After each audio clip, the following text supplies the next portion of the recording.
인간 최초의 선택. 그들은 왜 금단의 열매를 먹었는가?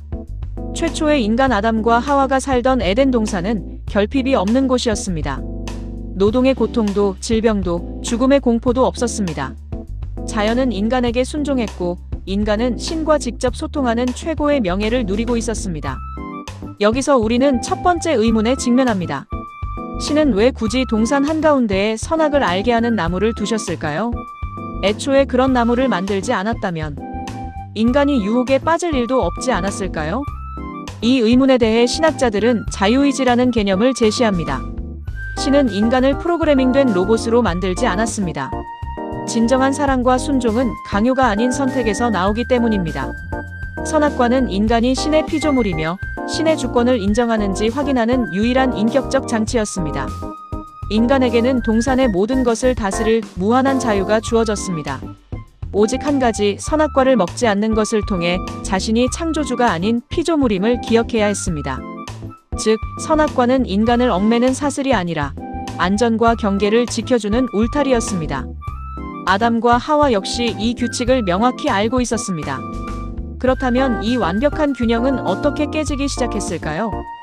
평화롭던 낙원의 균열을 일으킨 것은 바로 뱀이었습니다. 성경은 뱀을 여호와 하나님이 지으신 들짐승 중에 가장 간교한 것으로 묘사합니다. 여기서 뱀은 단순히 기어다니는 동물이 아닌 영적인 유혹자, 즉 사탄의 대리자로 해석됩니다. 뱀이 하와에게 던진 첫 마디는 수천 년이 지난 지금도 감탄을 자아내는 정교한 심리전의 시작이었습니다. 하나님이 참으로 너희에게 동산 모든 나무의 열매를 먹지 말라 하시더냐? 자세히 보십시오. 신은 동산 각종 나무의 열매는 임의로 먹되 선악과는 먹지 말라고 했습니다.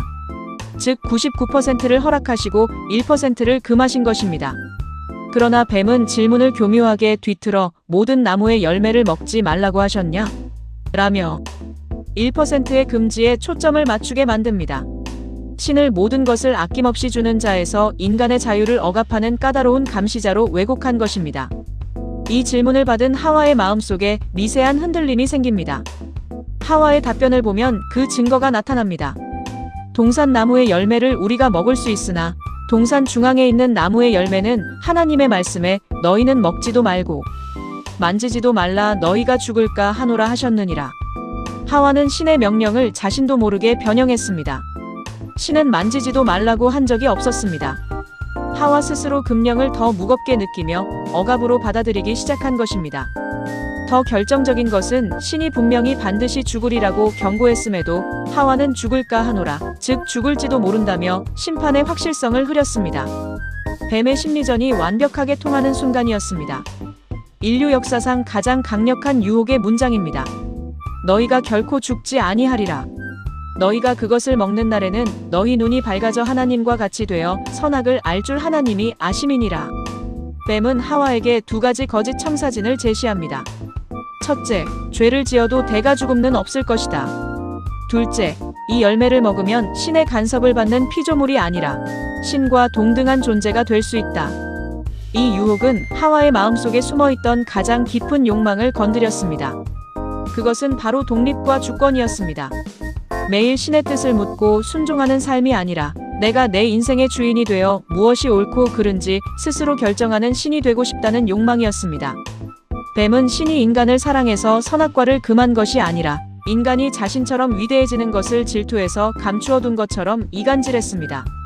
이 순간 하와의 마음속에서 신은 사랑의 아버지가 아니라 인간의 성장을 가로막는 시기꾼으로 전락했습니다.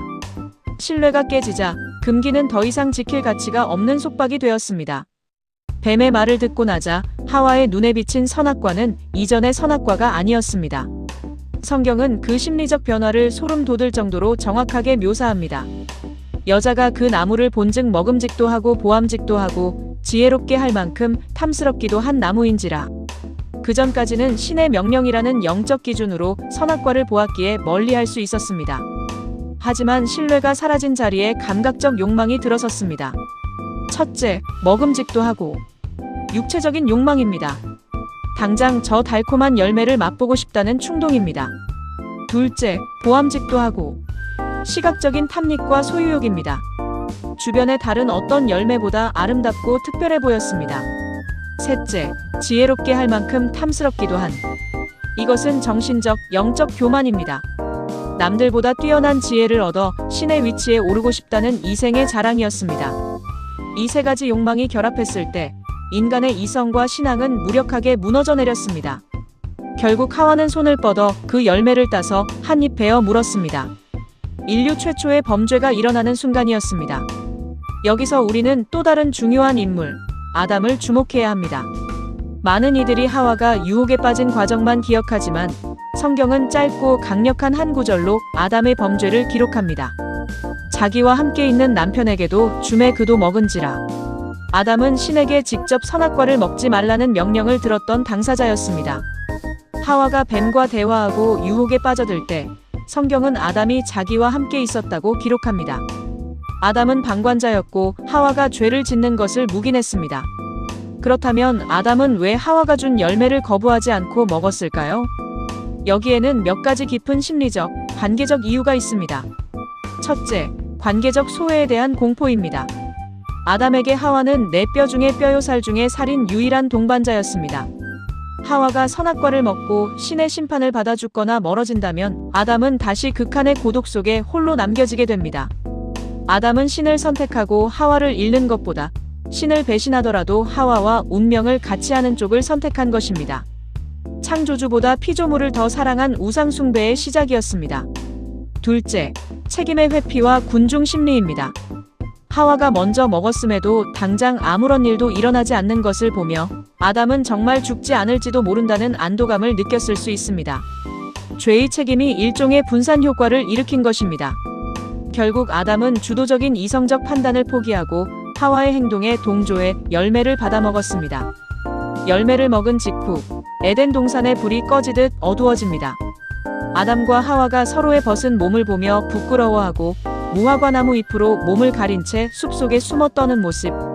신의 엄숙한 목소리가 울려 퍼집니다. 아담아, 내가 어디 있느냐? 열매를 먹은 후 뱀의 말대로 그들의 눈이 밝아졌습니다. 하지만 그것은 신처럼 지혜로워진 눈이 아니었습니다. 자신들의 부끄러움과 수치심, 그리고 죄책감을 보게 되는 눈이었습니다.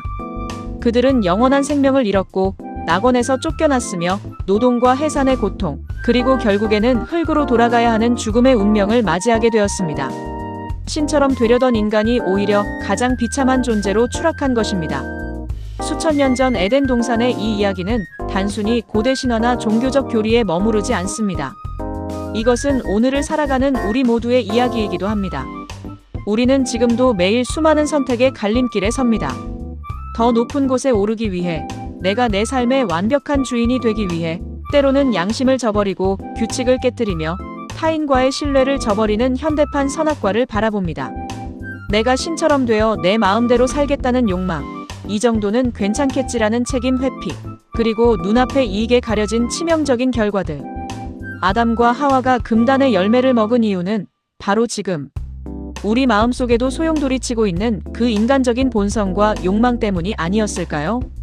여러분은 아담과 하와의 선택에 대해 어떻게 생각하시나요? 시청해주셔서 감사합니다.